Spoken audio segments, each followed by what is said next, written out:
I, 25F, never thought I would be sharing this story, but here I am. My dad remarried when I was 7, just 2 years after my mom died from cancer. Those 2 years before Tiffany were tough but precious. Even though Dad was grieving, he tried his best to be there for me. We had a Friday movie night tradition, and he'd take me to the park every weekend. Things weren't perfect, but we had each other. Tiffany came into our lives through Dad's coworker. She'd already had 2 kids from her previous marriage, twins Tom and Lisa, who were 4 at the time. Her ex-husband had moved to a different state and barely kept in contact with the twins. When Dad introduced us, Tiffany seemed nice. She would bring cookies when she visited and always asked about my day at school. The twins were cute, and I was excited about having siblings since I'd been an only child. The wedding was small, and Tiffany asked me to be her flower girl. I remember feeling special in my new dress, thinking I was getting a real mom again. The first few months after they married were okay. Tiffany decorated my room with butterfly stickers because I mentioned liking them once. She helped me with my homework and included me in family activities. Everything changed when Tiffany got pregnant with Emma. At first, I was excited about having another sibling. But as Tiffany's pregnancy progressed, her attitude toward me shifted. She stopped helping me with homework, saying she was too tired, but I'd hear her helping the twins with their assignments later. When I asked for help, she'd say I needed to be more independent since I was older. The change was gradual but consistent. She started forgetting things, my lunch for school, picking me up from after-school activities, or buying me necessities like school supplies. Meanwhile, the twins always had everything they needed. When I told Dad about forgotten lunches, Tiffany claimed I must have misplaced them or that I never told her I needed lunch money.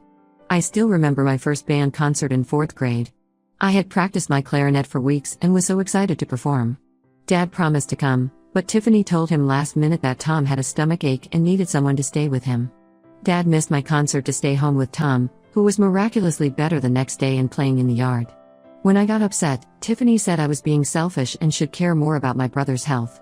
When Emma was born, the favoritism became impossible to ignore. Tiffany took millions of pictures of the twins holding their new sister but didn't include me in any family photos. She would introduce us to people as my 3 kids and my stepdaughter, making sure everyone knew I wasn't really hers. Christmas that year, the twins and Emma got new bikes and gaming consoles while I got discount store clothes that were too big. Dad worked long hours at his construction company, usually leaving before sunrise and returning after dinner. When he was home, Tiffany would tell him about how difficult I was being. If I tried to defend myself, she'd cry about how I was attacking her and making her feel like a bad mother. Dad always sided with her, telling me I needed to try harder to make our family work. The incidents piled up over the years. When I was 12, Tiffany organized a huge pool party for the twins' birthday with all their friends. For my birthday the next month, she bought a small cake from the grocery store and told me we couldn't afford a party because they had spent too much on the twins' celebration. When I got upset, she told me I should be grateful she remembered it all since I wasn't her real daughter. Dad was there but said nothing. In middle school, I joined the debate team and won several competitions. Tiffany never came to any debates, saying she had to attend Tom's football practice or Lisa's dance recitals. When I won the state championship, she just shrugged and said extracurriculars weren't as important as real sports. But when Tom made the junior varsity football team, she threw a party and invited the whole family. High school was even worse. I maintained straight A's while working part-time at a local diner to save money for college. Tiffany never acknowledged my academic achievements but praised Lisa for maintaining a C average. When Tom got a B in math, Tiffany bought him a new PlayStation as a reward for improving. Meanwhile, she complained about having to buy my school supplies. The real breaking point came during college applications.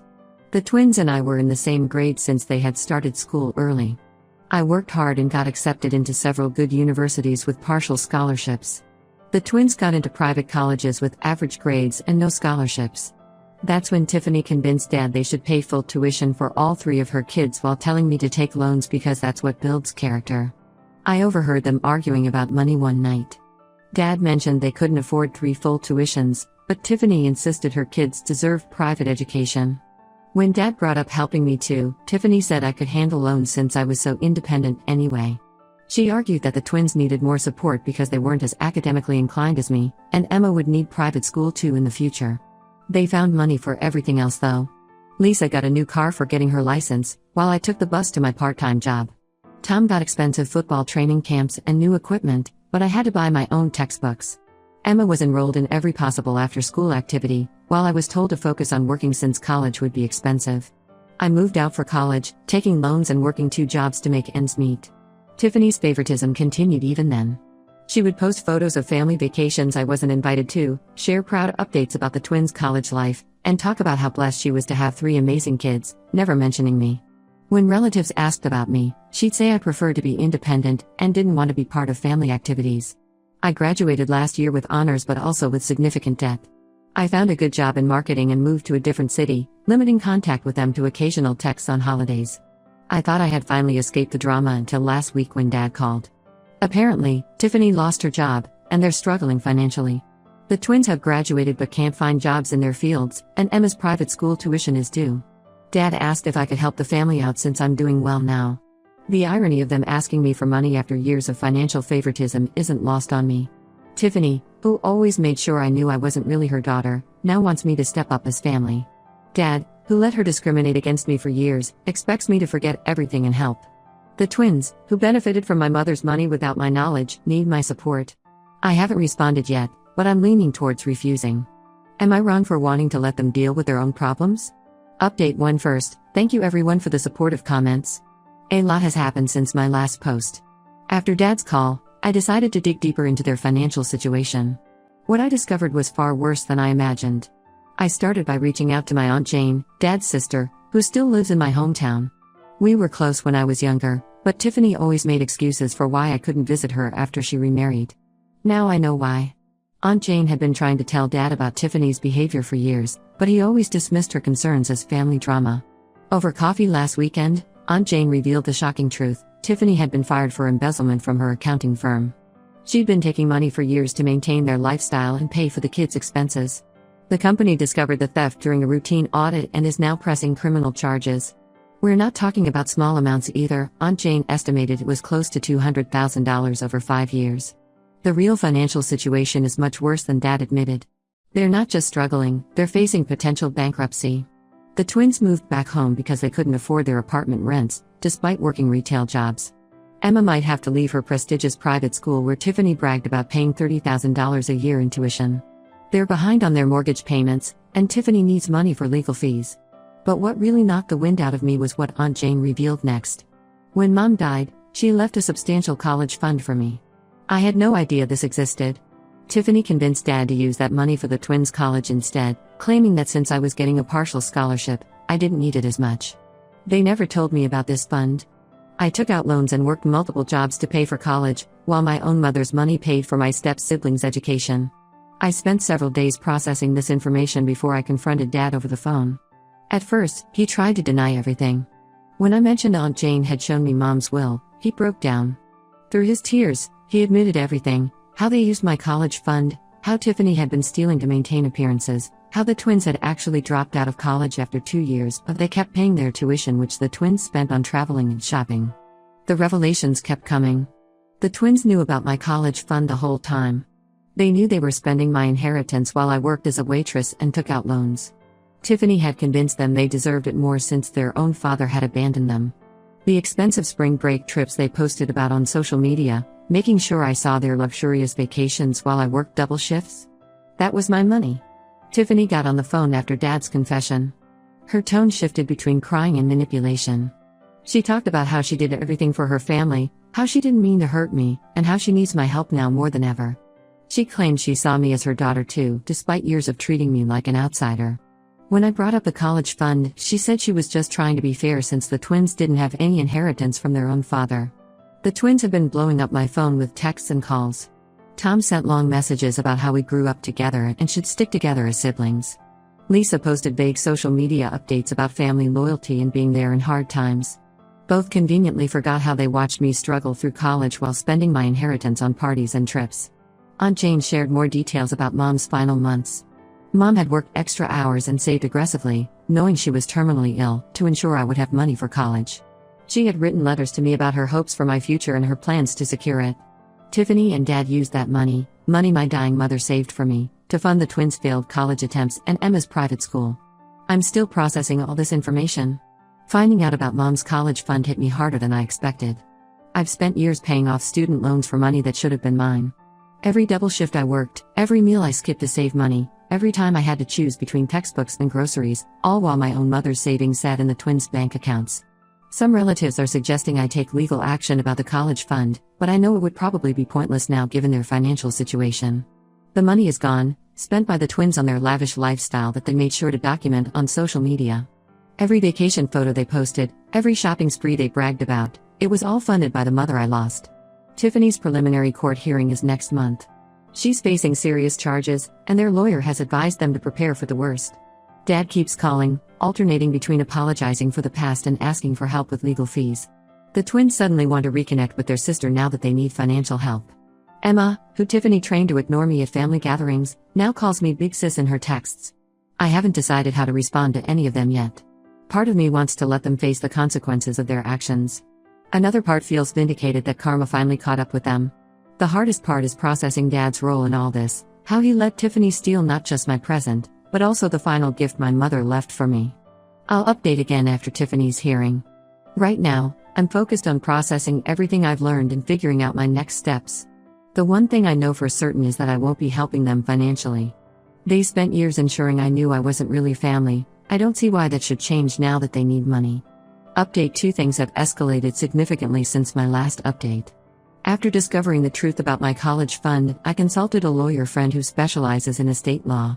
While pursuing legal action for the college fund might be difficult given the time passed, she suggested looking into other aspects of Mom's will. What we found made my blood boil. Tiffany and Dad hadn't just taken my college fund. They had liquidated several other assets Mom left specifically for me, including savings bonds that were supposed to mature for my future and a small rental property that could have provided steady income. Everything was sold or transferred shortly after Tiffany entered the picture. All of it went to fund their lifestyle and their kids' expenses. My lawyer is helping me build a case. While recovering the money might be challenging, she believes we can prove fraudulent handling of my inheritance. Tiffany's embezzlement charges actually help our case. It shows a pattern of financial misconduct. We're gathering documentation from banks, property records, and Mom's old financial advisors. More relatives have started reaching out since word spread about Tiffany's legal troubles and our investigation. My mom's best friend, Karen, found old letters where Mom wrote about her plans for my future. She had meticulously planned everything: the college fund, the bonds, the property, all carefully chosen to secure my future even though she wouldn't be there. Reading these letters destroyed me. Mom spent her final months planning for me while battling cancer, only for Tiffany to steal it all. The twins' true colors are really showing now. Through family members, I learned they absolutely knew about my inheritance. Not just the college fund, but everything. They knew that their spring break trips were funded by selling my mother's property. Their shopping sprees came from my bonds. All those social media posts flaunting their lifestyle? That was my inheritance they were showing off. Now they're playing victim on social media. Tom posted a long rant about family betrayal and how I'm being selfish for not helping them during hard times. Lisa keeps sharing throwback photos of us as kids, talking about how money changed me and how I abandoned the family. They've conveniently forgotten all the years of watching me struggle while they spent my money. The family is divided. Some relatives, like Aunt Jane, fully support my legal action. Others are pressuring me to drop everything, saying families should stick together. My grandmother, Dad's mom, called to tell me I'm being cruel by attacking the family during a crisis. She thinks I should forgive Tiffany because she raised you after your mother died. I had to remind her that Tiffany did the bare minimum while stealing my inheritance. Dad's response has been a roller coaster. He keeps calling, switching between tearful apologies and angry accusations. One day he's sorry for letting Tiffany control everything, the next he's telling me I'm being ungrateful for the stable home they provided. He claims they used my inheritance for the good of the whole family and that Mom would have wanted to help all the kids. Tiffany sent me a 5-page email explaining her side. She wrote about how hard it was being a stepmother, how she was just trying to give her kids the best life possible, and how she didn't think I would mind since I was strong and independent. She claimed she always saw the twins and me as equals, so she thought it was fair to share my inheritance. The audacity of her justifying theft as fairness is astounding. Emma, who's now 13, messaged me on Instagram. She said she misses her big sister and doesn't understand why I'm making things harder for everyone. It's clear Tiffany and the twins have been feeding her their version of events. They're using a teenager to guilt-trip me, which shows they haven't changed at all. My lawyer advised me to stop responding to their messages since we might be headed to court. We're waiting for more documentation about the sold property and liquidated bonds. Meanwhile, Tiffany's embezzlement case is proceeding. The company she stole from isn't interested in settling, they want to prosecute to the fullest extent. I've had moments of doubt, wondering if pursuing legal action is worth the drama. But then I remember Mom's letters, how she fought to secure my future while fighting cancer, and my resolve strengthens. Tiffany didn't just steal money, she stole my mother's final act of love for me. That's something I can't forgive. Update 3. This will be my final update to this saga. A lot has happened, and I think it's time to close this chapter of my life. Tiffany took a plea deal for the embezzlement charges. She's serving an 18-month sentence, reduced from the possible 5 years she was facing. They still have to pay back over $200,000 in restitution to her company. Dad had to sell their house and empty their retirement savings to start paying it back. They moved into a small 2-bedroom apartment where Dad, the twins, and Emma are all crammed together. The twins finally found jobs at local retail stores after months of complaining about how they were too qualified for such work. Tom works at a sporting goods store, and Lisa is at a makeup counter. They're not happy about it, especially since many of their friends from college are starting careers. Emma had to transfer from her prestigious private school to the local public school. Tiffany's conviction made it impossible for her to maintain her social standing in their community. My legal case about the inheritance made some progress. While we couldn't recover most of the money, we did manage to get the paperwork for the rental property Mom left me. The lawyer proved that its sale was handled improperly, and we reached a settlement. It's nowhere near what was originally taken from me, but it was enough to pay off my remaining student loans. The family drama hasn't stopped. Some relatives still think I should reconcile, especially now that Tiffany is suffering the consequences. My grandmother sent a long letter about forgiveness and how family should come first. She doesn't seem to understand that they stopped treating me like family long before I stopped seeing them that way. Dad's latest message was about how I'm punishing them too harshly and how Mom would want me to forgive them. He seems to forget that Mom wanted me to have an education and financial security, not watch while her savings paid for my step-siblings' luxuries. Tiffany's side of the family, who once ignored me at gatherings, now call constantly asking me to be the bigger person. The twins tried to paint themselves as victims on social media, sharing posts about toxic family members and betrayal. They conveniently leave out the part where they spent my inheritance on vacations and shopping sprees. Lisa even had the nerve to message me asking if I could help her get a job at my company. I blocked them both. Emma sends occasional messages saying she misses me. While I feel bad for her, I know she's being used as a pawn to manipulate me. Tiffany and the twins have poisoned her perspective of the situation, making me out to be the villain who abandoned the family in their time of need. I've built my own life now. Got promoted at work to senior marketing manager, bought my own condo, and surrounded myself with people who value me. My real friends have been incredibly supportive throughout this whole ordeal.